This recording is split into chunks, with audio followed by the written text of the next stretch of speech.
Getting divorced is really stressful, but when you've got children as well, it makes it so much worse because we've got the issue of co-parenting. So whether it's an actual divorce or separating from someone, the issues are the same. So today I'm talking to expert Suzy Miller, who does a lot of work around divorce and co-parenting, to find out how to unravel this mess and make it a lot easier for you and yours. But before I do that, I'm going to ask Suzy what it is that stresses her out on a day-to-day basis.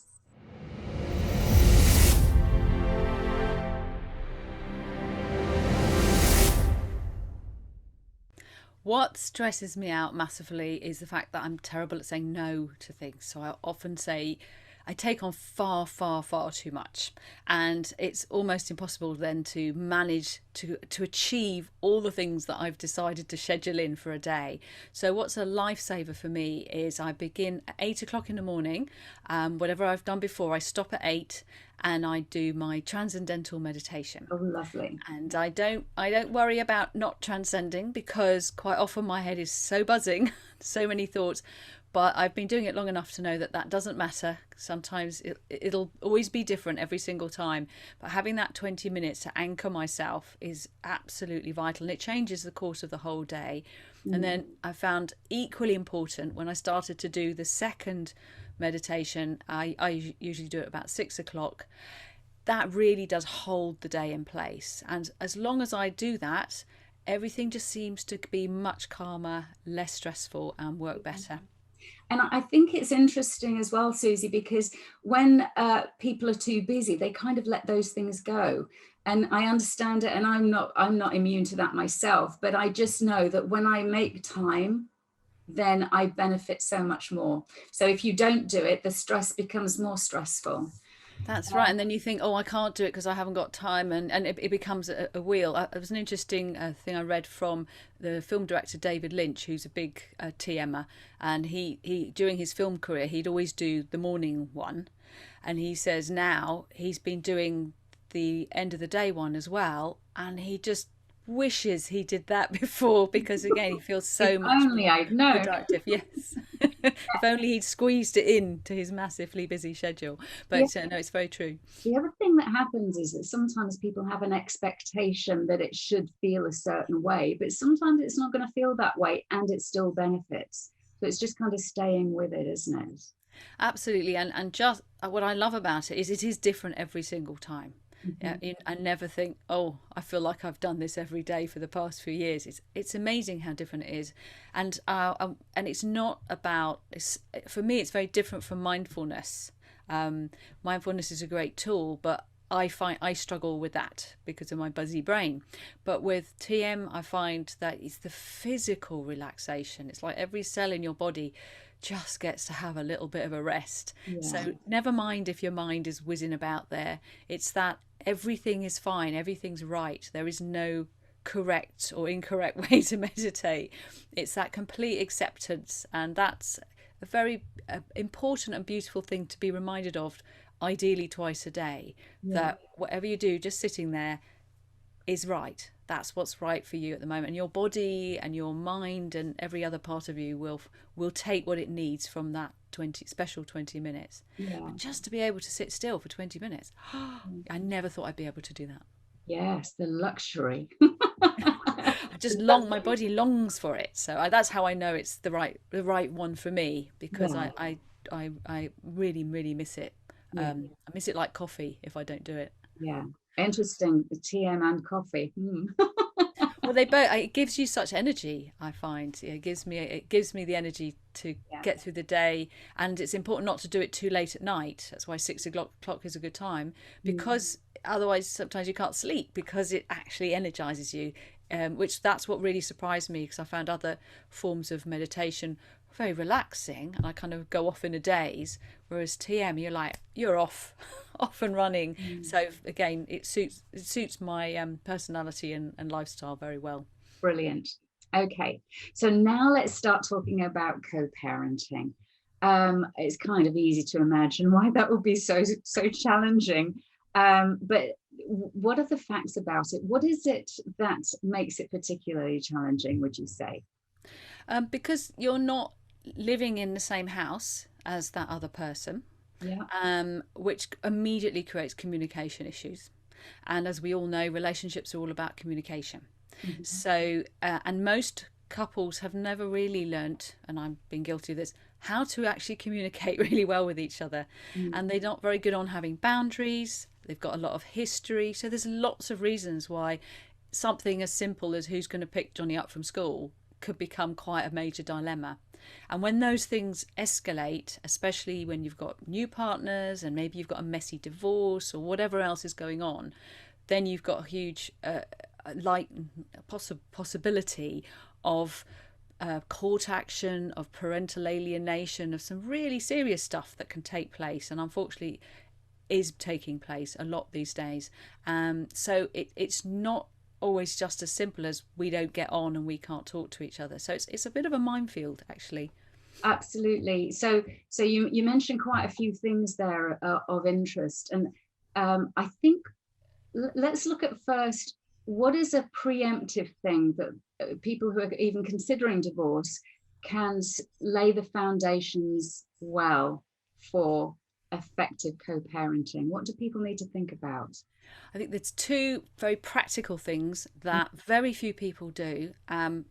It's and there's no reason not to, because it's actually really simple, is to access software such as Split Smart's one of them, and there's new ones coming onto the market as well. They're basically how you create your own co-parenting plan. So by putting in those boundaries, having that communication, you immediately set up that you don't leave things to worry about later and argue about later. You have proper grown up decisions and conversations. And the brilliant thing about it is if you're not talking with that person, or if every time they send you a text or an email you have a shudder and you feel sick, it's okay, because you just say to them, do it all through the software. Everything about the kids go through the software.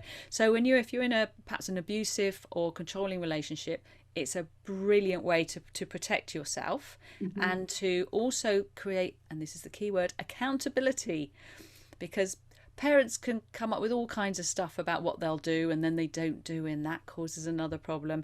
But if you've got it clearly said that this is what we agreed and you clicked it and said yes, then it's something you can bring them back to when they forget about it, because people Mm. forget conversations. But it's something that's written down on, in the software that they have participated in. That's the other key thing. So often with co-parenting, one of the big problems is the parent who's not with the children all the time feels frightened quite often, because sometimes the other parent does use those children as weapons, Yeah. unfortunately, Mm. and because it's very easy to slip into doing that. Mm. So for them to be able to have a say in things around the children, that's all in an organised way, where they don't have to sit across the table and talk to someone that they're just not getting on very well with, is a great thing. And that can form a really great basis as well for something like mediation. So if you got so far, because I always say to people, you're never going to agree on everything. No parents agree on everything. Absolutely. So don't worry about it. It's a bit like with TM, don't worry about transcending. Just get the basics down. Find what you do agree on, because often we miss that bit out. It's really important to find there are some things about your Absolutely. children that Yeah. actually we do agree on. That's very precious. Hold on to that. Then Mm. there'll be these other bits you don't. You can print them off and take them and sit with either a suitably trained mediator or a parenting expert, a therapist, and work together to find as much common ground as you can, and Mm. find the areas that also there will be things you agree to disagree. But the Mm. great thing about children is that they can learn that there's different rules in mummy's house and different rules in daddy's house. Yeah. But you need to be consistent, because my goodness, will they play you off each other, and because they're really good at And that. it's also thinking about the children. I've got a squeaky chair. Thinking about the children, it's a really confusing time for them as well, isn't it? So having some consistency and some predictability, so far as is reasonably practicable. That's an old phrase from my corporate days. I love that phrase. Is only going to serve everybody better. But it's sometimes. Do you find that people are just more into win and lose? And There's a lot of ego can come into it, and you've made a really good point there about the children. So with the co-parenting plan, it's more the parents, but you're taking the right and wrong out of it, because you're just getting down to the nitty gritty of, these are the school holidays, so how are we going to split them? And there's no snipey little comments and horrible tone, because you can't see that on an online piece of software, so it takes the heat out. But with the children, sometimes they are old enough to have a bit of a say themselves. So the other tool that's really useful is Our Family Wizard, which is an online co-parenting diary. And so that can be down to the nitty gritty of you may have agreed in your plan about holiday times, but the nitty gritty of where we're going to pick them up and who's going to buy the school shoes and all those things that Brilliant. you don't want to be texting and emailing each other with. You need to create that space from each other. But the children who are old enough can have an account too, so they can go, actually, I don't want to go to dad's on that day because there's a party, so dad, can you pick me up? And again, it empowers the children to be able to have a say, not just about what they're doing, but to hold those conversations with parents who may not be able to sit in the same room together, and without them being caught up in all that horror. So for that reason alone, I think these tools are really powerful, because the children suffer massively when their parents haven't found a way to communicate. And I find with people, they say, oh no, the kids are fine, but they don't see what the kids are hiding underneath. So, they're not fine, they're just doing fine. They're kind of presenting fine, or you may be preoccupied with your own stuff to be able to see actually the effect that it's having. So there are always repercussions for everyone. I'm quite intrigued though.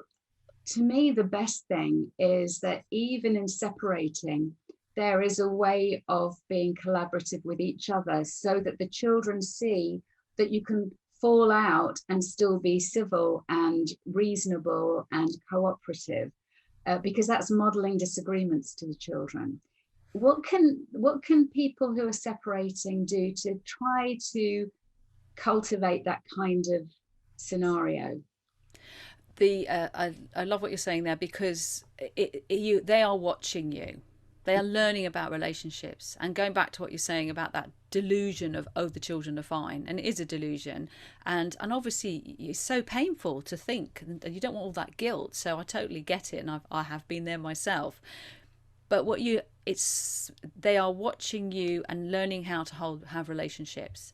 So it's a very powerful thing and a positive thing for children to see that these two people who may have quite a traumatic time together have found a way to work collaboratively to bring up their children.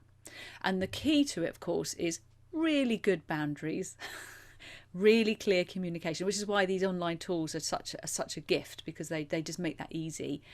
It's also accessing help, working with mediators, co-parenting experts, finding people who can help you cut a deal in many ways, which is negotiate and agree on basic rules of how we're going to work together.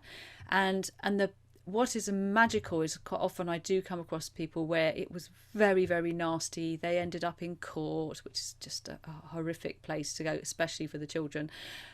And then they got wise. They saw the light, and now they are able to communicate really, really well.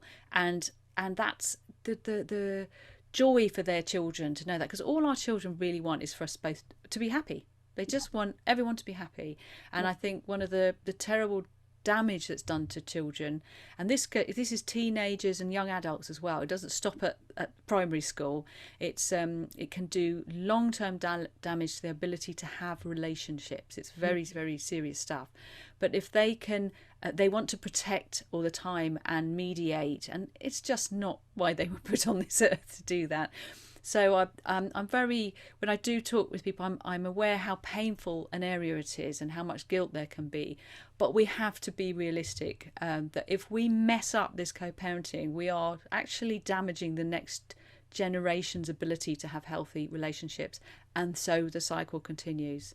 So being able to see that that's happening, and that nobody taught us how to be parents. Our own parents probably weren't very good at it. Now is the time to learn how to put on your big big girl pants and big boy pants, and work out how to do a good job, because for a society, never mind your own family, it's actually really, really important. Yeah. And finding that common ground is really key, isn't it? Because I think when people decide to separate, they look at everything that's wrong with everything, especially their partner, and forget that actually they did like each other once. And when they had children, they had ideas in mind about what that would look like.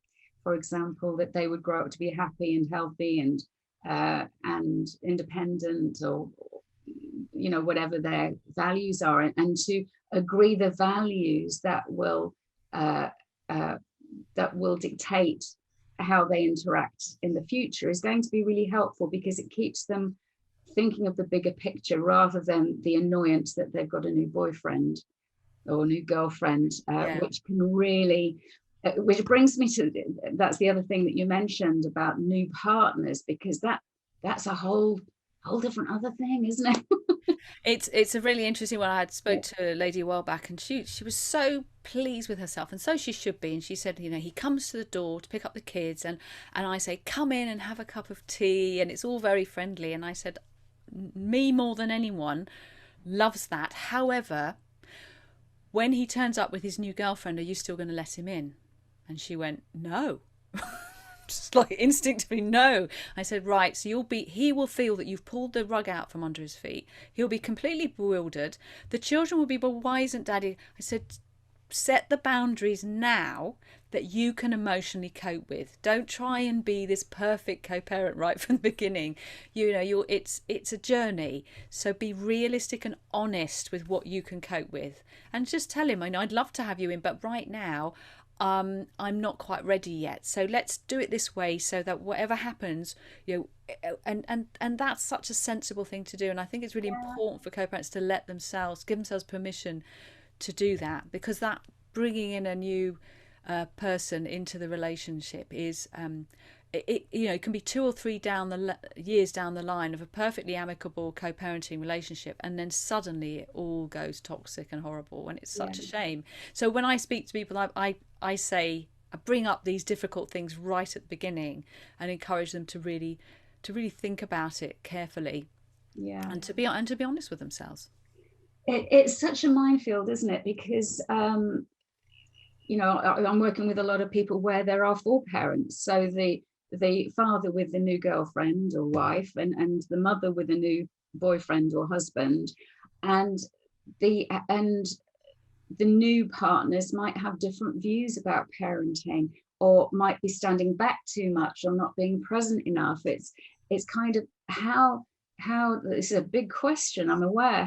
Sorry to put you on the spot, Oh, not at all. but what on earth can they do to make sure that it works as well as possible as an organism, if that's a good word? I don't think it is, but I can't think of a different No, one. I think it's a great way to it is like an organism, Yeah. and it's we'll have many types of blended and extended families. So sometimes it's 2 mummies and 2 daddies, and you've got it's very, very varied. So the actual legal system hasn't caught up with this. They assume there's a mummy and a daddy, and sometimes they're actually 2 mummies and a daddy, or 2 daddies and 2 mummies, and it's getting quite complicated. And this is where a role for mediation is really important. So, for example, there are mediators who specialise. They don't do the finances even necessarily with divorce, but they specialise in helping these families, whether including the children and the grandparents, because they can get very, very left out of the whole family dynamic, especially with divorce. They have no legal rights. It can be devastating for them. So to be able to have a skilled mediator to hold those discussions and bring everybody into sort of alignment, because everyone is going to have a different way of parenting. But as long as you understand and appreciate the other person's point of view, and I often say to people, the awful truth is that it's none of your business what your child's doing at the other parent's house anymore. And I know that's really hard as a parent. It's one of the hardest parts of co-parenting, I think, to go, actually, that's none of my business. That's Are really, they safe? Are they emotionally and physically safe? That's it. yeah. And but the key thing is that when they come to your house and you're in there with you, they have, sometimes you will have to compensate for what they've had out there. So with small children, the classic is they come home from the other parent, and this is a generalization, but it certainly was, a lot of people have had this experience. They come home and it takes 3 days before they stop being the most nightmare to Oh, work with, really? because they're so disrupted, especially small children. They're not great at moving between different houses and places.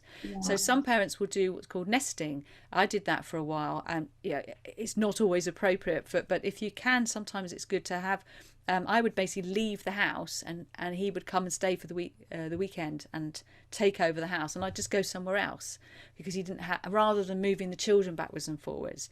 So you need to be really flexible and think about the children, and it needs to be age relevant. So with teenagers, you wouldn't need to do that, but with small children, this idea that they're going to one person's house and another's, it's not. You talk to a child psychologist, get some information, and understand your children's needs. And that's, I think, also very helpful, because a lot adults will sit and we all know best what's for our children, and we all have a point of view. And if you can actually talk to a few experts and do a bit of research, you might be surprised about how more aligned everybody's views become on how to co-parent. Yeah. Oh, it's so interesting. Nesting, I've never heard of that before. It takes a very grown up to do that, doesn't it? And or in my case, it was, there is it was an interesting process. It was practical based, because he just didn't have anywhere suitable to take 3 small children, because that's quite a lot to manage. Yeah. And everything's there in the house. It was the most sensible thing to do. And I'll never forget this massive sense of resentment as I drove away the first time we did this, thinking, I didn't choose this. I shouldn't be having to go away from my children. I was so angry and upset about it. And then I went off to London and hung out with all the people that I hadn't really seen much of since I'd had children. And by the end of the weekend, I thought, actually, this is amazing. It's been so amazing. I'd had no real proper time off for years and years and years, having 3 children in a row. So I realised, actually, there's some benefits to this. And I think it is, you have to appreciate the good side of it. Yeah. But initially I was resentful, but it was a great thing to do at that time. Okay, that's been so helpful. And I know you've got some free resources, and you've got your TV channel as well, with lots of tips and insights, haven't you? I have, but yes, yeah, easy to remember, divorcetvshow.com, and it's live streamed on all the different platforms, and I have guests and shared stories. And certainly if anyone watching this has a shared co-parenting story they'd like to share, please get in touch. I'd love to have you on the show. And that is also findable in the bestwaytodivorce.online app.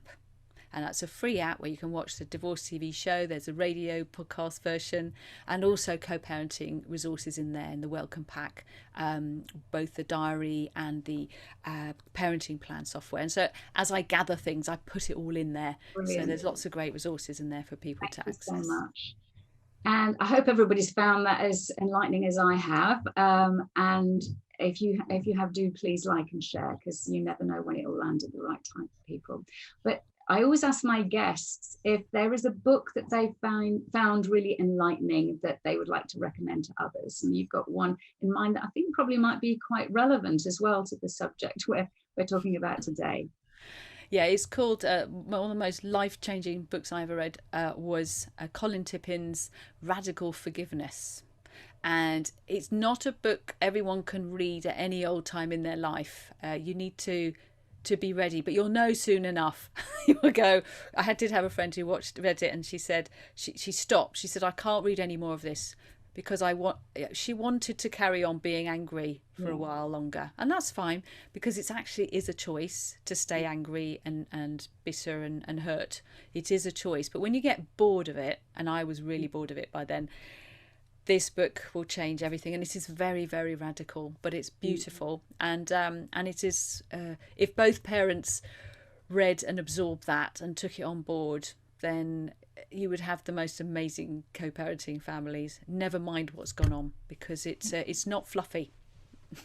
Forgiveness is so important to everyone in so many different ways. And when I'm seeing people, the level of unforgiveness that is poisoning their lives and not the person that they're angry with, because the person they're angry with is oblivious to the pain that they're still experiencing. So to me, to be able to forgive is a gift that you give yourself. And it's not even about condoning. So that's one of the reasons people struggle with it. It's not about condoning the other person's behavior. It's about freeing yourself up from what's happened. It's So that moment of realization. Sorry, yeah, no, it's that moment of realization when you realize that, and for some people listening, this might seem a bit insane, but you realize that everything's fine. So what am I actually forgiving? And you begin to question what it is that you even need to forgive. And and it took a few years, but I got to the stage where and it's still true now, that I want to hug my ex every time I see him, because I cannot condone what happened. It was horrible. There's just no other word for it. So I can't. It's not like I'm going, oh, that was all right then, because it wasn't. It was not a nice experience. However, I'm so happy that happened, because I would have hung on with my fingernails. I would have had. I wasn't happy. I didn't know I wasn't happy, and I was freed. And sometimes, birth is a traumatic experience. So any big transition in your life can be painful and unpleasant, and not everybody behaves very well. But if you turn it into something amazing, that's something that you might not have been able to do unless you'd had that experience. absolutely. And so then I rather you may find that the people that you think you can't forgive, that you end up thinking, well, actually, what was it? What actually have they done that's really harmed me? Because I seem to be absolutely fine now. Mm, mm. Okay, thank you so much. That's definitely, I've got quite a few forgiveness books. That's not one of them, so I'll get that one too. So again, I hope you've enjoyed this, everyone. Do please like and share so that other people can benefit too. And if you haven't subscribed already, please do that as well. Take care now.